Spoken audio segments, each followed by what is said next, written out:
Cinema కొన్ని సంవత్సరాల ప్రయాణంలో ఒకప్పుడు ఎటువంటి ఇంత టెక్నికల్గా ఏమీ లేదు, ఉన్న వనరులతో సినిమాలు తీసేవాళ్ళు. ఇప్పుడు మనం అంటే మనుషులు చేసే పని కన్నా టెక్నికల్గా అవి చేయడంతో ఈజీ అవుతుంది కదా.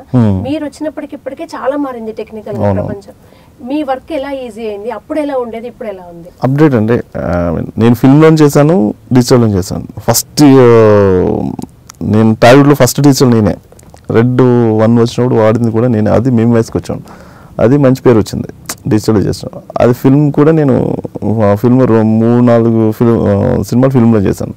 పిల్ల జమీందారి కానీ, ఇది కానీ, సుకుమారుడి కానీ, బంపర్ ఆఫ్ ఇవన్నీ ఫిల్మ్లో చేసాం అనమాట. మనం అప్డేట్ అవుతుండాలి. అంటే ఎవ్రీడే మనకి ఇంటర్నెట్ చేతులు ఉంది కాబట్టి ఇప్పుడు అప్పటికి ఆర్మెన్స్ కన్నా అదృష్టవంతులు మేము నిజంగా చెప్పాలంటే. ఇప్పటికన్నీ అప్డేట్ అప్పుడు ఎవరో వాడితే కానీ దాని గురించి తెలుసుకుని వాళ్ళంతా మహానుభావులు నిజంగా. ఆ రోజుల్లోనే అవుట్పుట్ ఇచ్చాం. మేము ఇంకా నిజం చెప్పాలంటే ఈ టెక్నీషియన్స్ ఇంకా అవుట్పుట్ ఇవ్వలేకపోతున్నామని ఫీల్ అవుతున్నాం. ఒక పీసీ గారు ఇచ్చిన అవుట్పుట్ కానీ, ఎస్ గోపాల్ రెడ్డి గారు ఇచ్చిన అవుట్పుట్ కానీ వాళ్ళ రేంజ్కి ఇంకా రీచ్ అవ్వట్లేదు మేము. అది మాత్రం డామ్ షూర్ చెప్పగలం. ఇలాంటి స్టైల్ని ఇష్టపడతారు అంటే ఇప్పుడు గ్రీన్ మ్యాట్లో షూటింగ్ ఎక్కువగా జరుగుతున్నాయి, అంత గ్రాఫిక్స్. తర్వాత నైట్ మూడ్లో జరిగేవి, డేలో జరిగేవి, ఇలా రకరకాల సిచ్యువేషన్స్ ఒక్కో డైరెక్టర్ ఒక్కోలా చేస్తారు కదా. మీకు పర్సనల్గా ఎలాంటి వాతావరణం ఇష్టం షూటింగ్? నాకు ల్యాండ్స్కేప్స్ ఇష్టం అండి. పర్సనల్గా నేను ల్యాండ్స్కేప్స్ ఇష్టపడతాను. అంటే ఏ కెమెరామెన్ ల్యాండ్స్కేప్స్ ఇష్టపడతాను, నేను ల్యాండ్స్కేప్స్ ఇష్టపడతాను. ల్యాండ్స్కేప్లో చేయడం అంటే బాగా ఎక్కువ ఇష్టం. మణిరత్నం లాంటి గారి సినిమాలలో కెమెరామెన్కి కావాల్సిన వాతావరణ సన్నివేశాలన్నీ మెండుగా ఉంటాయని చాలామంది అంటూ ఉంటారు. ఒక పువ్వులు, పచ్చదనం, లేకుంటే అది చూపించే ప్రతి సీన్. మీకు ఎటువంటి డైరెక్టర్తో ఎక్కువగా వర్క్ చేస్తే బాగుండు, ఈ డైరెక్టర్తో చేయాలని అనిపించిన సందర్భం? అందరు డైరెక్టర్తో అండి. నేను చేసిన ప్రతి డైరెక్టర్ని ఎంజాయ్ చేస్తాను. అంటే ఆయన ఎంజాయ్ చేయకపోతే నేను ఎదురికి వెళ్ళాను. ఈ ఫస్ట్ డైరెక్టర్ అయినా లేకపోతే ఇప్పుడు అనిల్ రాయ్ గారైనా అందరితోనే ప్రతి మూమెంట్ ఎంజాయ్ చేస్తాను నేను. అంటే ఇప్పుడు మనం మణిరత్నం గారు అది పర్సనల్ టేస్ట్లు. మణిరత్నం గారు అనేది నాకు పర్సనల్గా ఇష్టం. అలా పర్సనల్ సంజయ్ లీల బన్సాల్ పర్సనల్ ఇష్టాలు. బట్ వీళ్ళతో వర్క్ చేస్తూ వాళ్ళని ఎంజాయ్ చేస్తాను, వీళ్ళని ఎంజాయ్ చేస్తాను. అంటే ఎవరి టేస్ట్ వాళ్ళది డైరెక్టర్ది. ఇప్పుడు మీరన్నా మీ గురు సమానులు శ్రీరామ్ గారిదే తీసుకుందాము, గోపాల్ రెడ్డి గారిది, అంటే డిఫరెంట్ స్టైల్స్. వాళ్ళంటూ ఒక చరిత్రని క్రియేట్ చేసిన సినిమాటోగ్రఫర్స్ వాళ్ళంతా. ఇక్కడ మేము ఎలా చూడొచ్చండి, కామన్ ఆడియన్గా ఒక్కో డైరెక్టర్ సినిమా ఒక్కోలా కనిపిస్తుంది. మీరు అన్న గీతాంజలి కానివ్వండి, లేదా ఇంకో సినిమా అవనివ్వండి.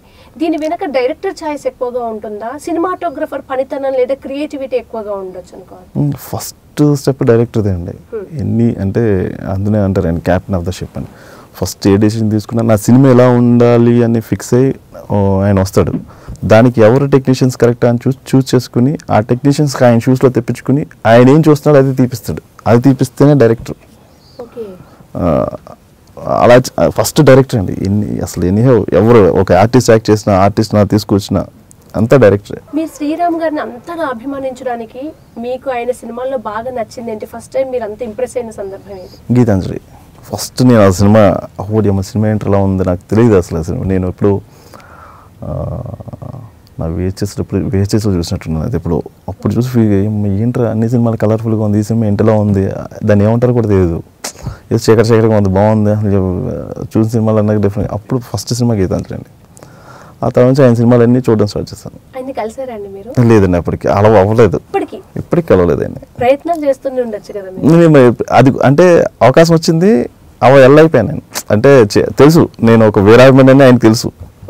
నితిన్ గారు పాపం చెప్పారు, రంగ్దే చేసినప్పుడు నేను భీష్మ చేసినప్పుడు రా మీటో వచ్చి అన్నప్పుడు సరే రేపు వస్తా అని చెప్పాను. ఎందుకు మీటో అయిపోయాను. నాకు కొంచెం ఇది ఉంది. నితిన్ గారు భీష్మ చేశారు, మీరు తర్వాత నాగేశ్వరయ్య గారితో చేశారు, శ్రీ విష్ణుతో ఒక 2 సినిమాలు చేశారు, చలో లాంటివి ఎన్నో ఉన్నాయి. ఇంకా వీళ్ళందరితో పనిచేస్తున్నప్పుడు ఇప్పుడు అందరూ కూడా ప్రూవ్డ్ యాక్టర్స్, మంచి హిట్స్. నాగేశ్వరయ్య గారు కూడా పెద్ద సినిమాల వైపు వచ్చేస్తున్నారు. వీళ్ళందరితో వర్క్ చేస్తున్నప్పుడు ఎలా అనిపిస్తుంది? ఎవరు ఎక్కువ ఫ్రెండ్లీగా ఉంటారు? నితిన్ గారు ముఖ్యంగా ఎలా ఉంటారు? నితిన్ గారు చాలా ఫ్రెండ్లీగా ఉంటారండి. ఆయన రిజర్వ్డ్గా ఉండే మనిషి నచ్చితే వేరేలా ఉంటుంది ఆయనకి. సూపు క్యారెక్టర్ అయినా ఏది ఇక్కడ ఒక మాట అక్కడ ఒక మాట ఉండదు. ఇక్కడ ఏం మాట్లాడితే ఒకటే మాట. ఆయన సూపర్ పైన ఏమనుకున్నా హైడ్ చేసి మాట్లాడే ఆయన సూపర్ క్యారెక్టర్. ఇంకా నాది శౌర్య అంటే చాలా ఫ్రెండ్లీగా ఉంటాం. ఎలా ఉంటే నేనంటే ఆయన రెస్పెక్ట్, ఆయన అంటే నాకు అంత ఫ్రెండ్లీగా ఉంటాం. Vishnu friendly nature. ముగ్గురు సూపర్ కూల్. మీరు ఎన్ని సంవత్సరాల ప్రయాణంలో చాలా మందికి చాలా ఉంటాయండి. అంటే ఈ డైరెక్టర్తో చేయాలి, ఈ ప్రొడ్యూసర్ బ్యానర్లో చేయాలి, ఇలాంటివన్నీ ఉంటాయి. మీరు ఆల్మోస్ట్ కొంచెం మరీ పెద్ద సినిమాలు కానీ ఓ మోస్తారు సినిమాల దాకా చేస్తూ వస్తున్నారు. ప్రూవ్డ్ సినిమాటోగ్రఫర్ మీరు, కానీ ఎందుకు హై బడ్జెట్ సినిమాల్లోకి మీరు రాలేకపోతున్నారు? అది నేను అంటే ఇప్పుడు ఆలోచించలేదు, అది టైం అప్రోచ్ అయిన సందర్భాలు నేను ఎవరిని ఇంతవరకు అసలు నాకు సినిమా ఇమ్మని ఎవరిని అడగలేదు. నేను ఇంతవరకు నేను చేస్తున్నా అదే, నేను బాగా నమ్ముతాను, అంతవరకు మనకి రాసి పెట్టుంటే అంతే, అది మాత్రం చేస్తాను అంతే. ఇప్పుడు వచ్చి నేను అప్రోచ్ అయితే నేను తెలుగులో ఇద్దరిని అప్రోచ్ అవుతాను. ఒకరు వేలే చంద్రశేఖర్ గారు అండ్ శేఖర్ కమల్ గారు. ఎందుకు వారంటే మీకు బాగా ఏమో నాకు పర్సనల్ ఇష్టం. శేఖర్ కమల్ గారి స్టైల్ కూడా చాలా డిఫరెంట్గా ఉంటుంది. అదే అదే ఆనంద్ టైం నుంచి కూడా ఆయన అదే మళ్ళీ ఏదో కొత్తగా కనిపిస్తూ ఉంటారు. అవునవునండి. ఆయన సినిమాలన్నీ ఫాలో అవుతుంటారా? ఆయన సినిమా చాలా ఇష్టమైన, ఆయన చాలా ఇష్టమైన. ఆయన సినిమా ప్రతి సినిమా చూస్తాను, వదలకుండా ఒకసారి కాదు 2-3 టైమ్స్ చూస్తాను. ఆయన ఫిల్మ్స్ లో మీకు బాగా నచ్చి ఎక్కువసార్లు చూసిన సినిమా? హ్యాపీ డేస్ ఒకటి, ఫిదా ఒకటి, ఆయన ఆల్మోస్ట్ ఇష్టమైంది. మీ క్లాస్ మూవీస్ ఆనంద్ అయితే 4 టైమ్స్ 5 టైమ్స్ చూసాను. ఓ 2004 లో కదా? అవునండి. గోదావరి 3-4 టైమ్స్ చూసాను. మీరు శేఖర్ కమల గారి ఫిల్మ్స్ కానివ్వండి, అవి కొంచెం క్లాస్, తర్వాత కొన్ని మాస్ ఉంటాయి. మీకు పర్సనల్ గా క్లాస్ ఇష్టమా, మాస్ ఇష్టమా? పర్సనల్ క్లాస్, బాగా క్లాస్ ఇష్టపడతా. దానికి రీజన్ ఏమైనా ఉందండి? మోస్ట్లీ సినిమాటోగ్రఫర్స్ క్లాస్ మూవీస్ ఇష్టం అంటారు, దానికి ఎందుకు? అలా లేదు కదా, మన ఈయనున్నారు ఎవరు, మన ఇప్పుడు శివ గారు మొత్తం అన్ని మాస్ మూవీస్ చేస్తుంది ఆయన. ఇప్పుడు రజనీకాంత్ గారితో చేస్తున్నారు, ఆయన కెమెరామెన్, ఆయన బేసికల్గా అజిత్ గారితో చేస్తారు, అన్ని ఆయన మాస్ మూవీస్ చేస్తారు. ఎవరు టేస్ట్ అది. మన తెలుగులో కూడా ఆయన ఉన్నారు, ఎవరు మన కందిరి గవాస్ గారు, ఆయన మాస్ చేస్తారు. ఆయన క్లాస్ ఇష్టం ఉండదు. లియో ఎంటర్టైన్మెంట్ ఈ ఛానల్ని ప్లీజ్ సబ్స్క్రైబ్ చేయండి, షేర్ చేయండి, లైక్ చేయండి. Please subscribe to Leo entertainment. Please subscribe to Leo Entertainment YouTube channel. Subscribe Leo Entertainment channel. Leo Entertainment. Please subscribe this channel. Hi, నేను ఆనంద్ రంగానే. Please subscribe to Leo entertainment. ఇలాంటి interesting videos కోసం తప్పకుండా మా ఛానల్ని subscribe చేయండి.